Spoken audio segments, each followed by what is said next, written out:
हुजूर अक़दस सल्लल्लाहु अलैहि वआलिहि वसल्लम का इरशाद है कि जिसके सामने मेरा तज़किरा आए इसको चाहिए कि मुझ पर दुरूद भेजे, और जो मुझ पर एक दफ़ा दुरूद भेजेगा अल्लाह जल्ल शानहू इस पर 10 दफ़ा दुरूद भेजेगा और इसकी 10 खताएं माफ़ करेगा और इसके 10 दर्जे बुलंद करेगा।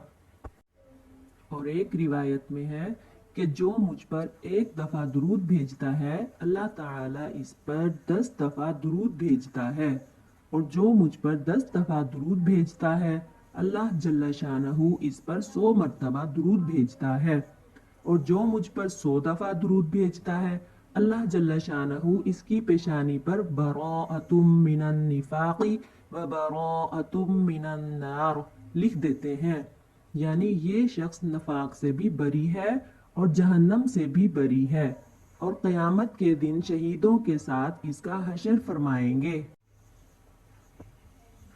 हज़रत अम्मार बिन यासिर ने हुजूर सल्लल्लाहु अलैहि वसल्लम का इरशाद नकल किया है कि अल्लाह जल्ल शानहू ने एक फरिश्ता मेरी कब्र पर मुकर्रर कर रखा है जिसको सारी मखलूक की बातें सुनने की कुदरत अता फरमा रखी है।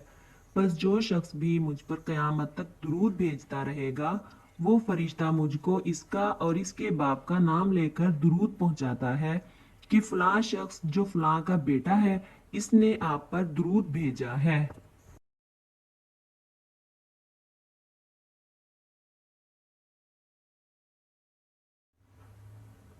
हज़रत काब बिन उजरा कहते हैं कि एक मर्तबा नबी करीम सल्लल्लाहु अलैहि वसल्लम ने फरमाया कि मंबर के करीब हो जाओ। हम लोग हाजिर हो गए। जब हुजूर सल्लल्लाहु अलैहि वसल्लम ने मंबर के पहले दर्जे पर कदम मुबारक रखा तो फरमाया आमीन। जब दूसरे पर कदम रखा तो फरमाया आमीन। जब तीसरे पर कदम रखा तो फिर फरमाया आमीन। जब आप खुतबा से फारिग होकर नीचे उतरे तो हमने अर्ज़ किया कि हमने आज आपसे एक ऐसी बात सुनी है जो पहले कभी नहीं सुनी। आपने इरशाद फरमाया कि इस वक्त जिब्राईल अलैहिस्सलाम मेरे सामने आए और इन्होंने कहा कि हलाक हो जाए वो शख्स जिसने रमज़ान का मुबारक महीना पाया और फिर भी इसकी मग़फ़िरत ना हो सकी। मैंने कहा आमीन। फिर जब मैं दूसरे दर्जे पर चढ़ा तो उन्होंने कहा हलाक हो जाए वो शख्स जिसके सामने आपका जिक्र मुबारक हो और वो दुरूद ना भेजे। मैंने कहा आमीन।